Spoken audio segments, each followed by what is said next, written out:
Les gars, salut à tous, j'espère que vous allez bien. Euh, Ça n'a pas été facile de suivre le match, mais on s'est quand même levé à 4 heures du matin, on a mis le réveil, hein. Donc voilà, avant de commencer ce débrief, je tiens à vous signaler que malheureusement, il y a quelques jours, mon iPhone a été volé. Voilà, donc ce qui fait que là, je fais ce débrief et avec un autre téléphone. Et cette vidéo sera disponible sur un autre compte YouTube, on va dire temporaire, le temps que je puisse trouver une solution pour récupérer les informations concernant l'autre compte YouTube qui compte 2K d'abonnés, hein. Donc sur ça, félicitations à vous tous d'avoir contribué à tout ça. Mais voilà, j'espère qu'une solution sera trouvée vite, etc. Surtout que généralement, tu mets ton code, tu mets tes identifiants Google et ça t'a été direct. Mais non, il demande des codes, tout ça, nana. En plus, j'ai mis mon ancien numéro de téléphone, tout ça, bref, voilà. Mais voilà, on n'est pas là pour parler de ça, on est là pour parler du match. Les gars, moi, je vous avais dit il y a quelques jours et ça s'est avéré, hein.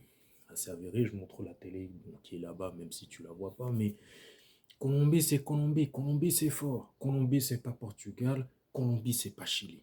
Et en plus, on l'a vu pour ceux qui ont eu l'occasion de voir le match amical. Moi, j'ai pas eu le temps de le voir et j'étais pas disponible. Mais pour ceux qui ont eu l'occasion de voir le match amical Chili contre République démocratique du Congo, ça c'était qu'une démonstration, ça. C'était qu'une démonstration de ce qui nous attendait. C'était une démonstration et ça s'est avéré vrai face à la Colombie qui est 2 fois plus fort que la Chili. En sachant que le Chili ne joue pas la Coupe du Monde. La Colombie, c'est un niveau supérieur. Ils nous ont dominés sur tout. Physique, intensité, occasion. Les attaquants, ils ont quasiment pas eu d'occasion, hein, la vérité. Et on savait. Moi, personnellement, je le savais. Vous, je ne sais pas si vous avez de l'espoir et tout. Moi, j'en avais quand même parce que d'origine congolaise, tout ça. Donc, on est à fond derrière l'équipe. Mais, les gars, il y a une réalité qui est vraie. C'est que la Colombie, c'est très, très, très, très fort. Je félicite d'ailleurs les joueurs de la République démocratique du Congo pour leur match fabuleux face au Portugal que j'ai pas pu voir, où ils ont obtenu un match nul. Mais le Portugal, ce n'est pas la même chose que la Colombie. Après, vous direz, oui, il y a des joueurs qui ont été boostés parce que c'était le Portugal en face, etc. Équipe très joueuse, etc. Mais là, la Colombie, c'est autre chose. La Colombie, ils ont mis une intensité de fou. Et s'ils veulent, ils auraient pu gagner 3, 4, voire même 5-0. Mais pourquoi ça ne s'est pas passé? Tout simplement parce que, il faut le dire, Lionel Messi a réalisé un match de fou. Il a fait autant d'arrêts. En plus, on a vu les Colombiens, ils ont beaucoup essayé de tirer de loin. Heureusement qu'en première période, sur un centre colombien, donc t'as un joueur, je crois de mémoire, il la reprend de la tête, parce qu'il la capte. Après, le joueur, il prend la balle, elle va au cage, mais il y avait hors-jeu au foot, bref. Mais Passy a fait un énorme match avec autant d'arrêts, les gars, laissez tomber. Heureusement, il était là. Parce que oui, quand il est pas top, il faut le dire. Mais quand il est top, il faut le dire aussi. Voilà. Donc, très mobile de Passy continue comme ça. Et de toute façon, il savait que lors de cette Coupe du Monde, il y aurait des tirs de fou. Donc, il s'est bien entraîné. Et voilà. Mais la déception de ce match, pour moi, après ce qu'on a vu, euh, l'attaque n'a rien fait. Ni back, Wissa timide, même Banza qui est rentré à la place de Bakambu, il a quasiment rien fait. Donc là, ça prouve que République démocratique du Congo, bienvenue en Coupe du Monde. En fait, c'est même le résumé de ce match. Bienvenue en Coupe du Monde. C'est ce rythme-là, c'est face à des équipes avec ce rythme-là que vous allez affronter. Bienvenue en Coupe du Monde. Welcome to the Coupe du Monde. L'attaque n'a pas existé. Offensivement, on n'a pas existé, à part peut-être des centres de Masuaku, même Wan-Bissaka que j'ai trouvé moyen. Mais welcome to ce Coupe du Monde. C'est ce niveau-là là, des équipes que vous allez affronter. C'est ce niveau-là et ce n'est que le début. En sachant que derrière, il y a encore un match contre l'Ouzbékistan, mais ça, on en parlera à la fin de la vidéo. Mais bienvenue en Coupe du Monde. Vous avez vu l'intensité de fou. On a énormément couru derrière le ballon. Heureusement qu'il y a eu des cooling breaks. Mais voilà les gars, bienvenue en Coupe du Monde. Donc ça veut dire que si vous voulez continuer à aller le plus loin en Coupe du Monde, chose que tout le monde espère, il faudra lever le niveau. Lever le niveau, faire des choses que vous n'avez jamais faites encore. En termes d'intensité et tout. Et la Colombie l'a prouvé. Et c'est que la Colombie. C'est que la Colombie. Hein? C'est que la Colombie. Et pourtant, c'est des matchs comme ça où les leaders doivent être présents. Mais là, si offensivement, les leaders n'ont pas été présents offensivement, donc à savoir Bakambu, Wissa, tu peux pas gagner le match. Tu peux pas. Le milieu de terrain ont perdu la guerre du milieu de terrain et voilà. Ouais, welcome to the Coupe du Monde. Hein? Et même notre milieu de terrain, il a été bouffé. Il a été bouffé, même si Kayembe Edo a mis une frappe de loin en première période, mais notre milieu de terrain a été bouffé. Et en plus, petit à petit, il y a eu des remplacements. Mouko sorti à la mi-temps. Mutusami quelques minutes avant la fin du match. Mais ouais, c'est... Colombie, c'est fort. Moi, je vous le dis encore, Colombie, c'est fort. Colombie, c'est fort. Colombie, c'est fort. Colombie, c'est fort. Ah, non. Luis Diaz qui a été très dangereux sur son côté. Des frappes de loin qu'il a mises. Heureusement, même le but qu'il a mis, il était hors jeu parce qu'il a mis un pétard. Oh là là. Ah oui. Mais voilà. Piquel, t'es entré, t'as été décevant, frère. Hein? Là, tu vois que c'est la Coupe du Monde. Là, c'est pas la CAN. Là, c'est la Coupe du Monde. Et qu'en plus, c'est Colombie. Donc là, ça veut dire qu'en termes d'intensité, t'es servi, là.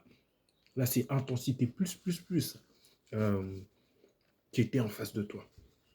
Et même sur le but. À un moment donné, tu as le Colombien qui vient sur toi, qui a la balle, tu la contres. Après, le joueur colombien, il te met physiquement hors de pair. Il prend la balle et il met une balle entre toi et Mutusami. Donc déjà, physiquement, Piquel, face à ce bloc colombien, tu as été absent même... il y a eu des contacts, auquel cas tu t'es retrouvé par terre. Mais c'est la Colombie, frère. C'est la Colombie. Ça joue très, très, très physiquement. Et si tu ne joues pas assez en club, ça se voit directement. Et ça s'est vu directement. Hein. Ça s'est vu. Et les gens, ils vont voir des highlights et tout. Et oui, mais moi, j'ai pu voir le match comme beaucoup de gens sur Internet ou de chez eux et tout. Mais Piquel, les niveaux physiques, les conditions physiques sont importantes. Et je pense que si tu aurais assez joué à l'Espagnol Barcelone, jamais une occasion comme ça, tu t'aurais laissé fait battre physiquement euh, pour perdre la balle. Tu l'aurais jamais perdu. Mais là, tu l'as perdu, ça a coûté cher. Et derrière même la passe que le joueur colombien met entre toi et Mutusami, derrière ta Capoadi qui faisait un match solide, mais sur cette action a déconné en termes de placement déjà et de contact. Le contact de Capoadi n'a pas été bon. Capoadi, t'as merdé ce coup-là, t'as merdé. Joris Kembe, il peut rien, il était en retard. Mais Capoadi, tes défenseurs centrales, n'interviennent pas comme ça. Là, te laisser un boulevard pour que le joueur colombien frappe. Et dès qu'il y a eu ce but, fini. En sachant que le RDC Congo joue à 5 en défense. L'entrée, on va dire, convaincante et très intéressante de Mboukou. Mboukou qui a frappé de loin en deuxième période et qui a fait en sorte que le gardien puisse sortir la balle en corner. Et même pendant les corners. Pareil. Les joueurs colombiens ont été physiques avec vous. Hein? C'est pas les corners genre en haut, ils sont là et tout, ils vous regardent ou alors ils vous gênent un peu. Non, eux, ils y vont. Et pour ceux qui ont suivi des séries genre des Narcos, et des Casa del Papel, euh, des Prison Break avec des sucrés. Vous savez comment sont les Latinos. Vous savez comment sont les Latinos. Ça va fort. Ça va fort. Ni même niveau caractère, ça va fort. Ça va fort que même Piquel, il s'est laissé distraire, il a même pris un carton jaune. Voilà. Moi, j'ai pas d'autre chose à dire. Je suis pas déçu, mais ce score est réaliste. Ce score est réaliste. Il n'y a rien d'inquiétant, mais ce score est réaliste. Les gens qui disaient, oui, mais c'est que la Colombie c'est moins fort que le Portugal, ouais, t'inquiète, on va gérer. Non, la Colombie c'est fort, mon ami. C'est fort, c'est juste que le Portugal a négligé la République démocratique du Congo. Et que si le Portugal nous avait pris au sérieux, il nous aurait battus, là, à l'heure actuelle, il serait directement qualifié, hein. Mais ce n'est pas encore le cas. Et d'ailleurs, le Portugal jouera contre la Colombie. Et s'ils n'augmentent pas leur niveau de jeu, la Colombie peut même finir première du classement. Ce qui ne serait pas une surprise, hein. Ah oui. Colombie, c'est fort, je le redis encore. Colombie, c'est fort. Et dans un match comme ça, un déguiseur de Bakambu se devait de créer quelques occasions, de chercher des ouvertures et tout, mais ça n'a pas été le cas. Ça n'a pas été le cas. Des défenseurs colombiens, tout ça, ils étaient en vacances, hein. En gros, ils ont joué peut-être à 15-20%, mais c'est tout. Parce qu'ils savaient que les offensives du Congo, ben, c'était là, et leur niveau défenseur, c'était là. Donc ils se disaient, bon, on n'a pas besoin de te dépenser 90 minutes. En plus, on a un bon goal. En plus, ils sont offensifs. Et en plus, ils ont mis un système défensif. Tac, hop. Mais bon, prochaine rencontre contre l'Ouzbékistan, match très important qu'il faut absolument gagner pour continuer en Coupe du Monde.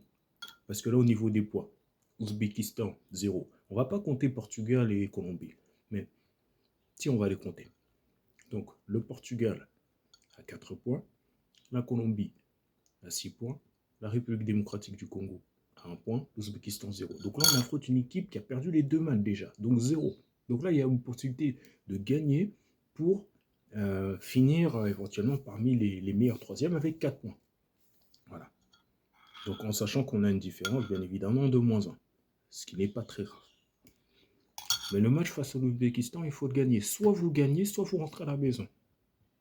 Voilà. En sachant que, vous avez vu, il y a des équipes qui ont déjà les 4 points, les 3 points, voilà. Ce qui n'est pas notre cas.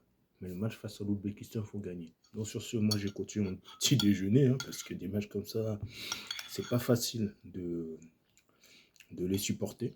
Hein, parce que la plupart, en fait, ils vont voir que oui, la RDC Congo a perdu 1-0. En sachant que dans cette Coupe du Monde, il y a très peu d'alerte sur Internet en plus. Donc voilà, c'est pas évident. Donc, prochain rendez-vous dans quelques jours face à l'Ouzbékistan. À l'heure européenne, on joue à 1h30 du matin. Et voilà. Allez, sur ce, merci à vous. Et on se dit à la prochaine. En espérant que tout ce qui est, on va dire, paramétral, YouTube, tout ça là, ça soit géré. Allez, merci à vous et bonne journée.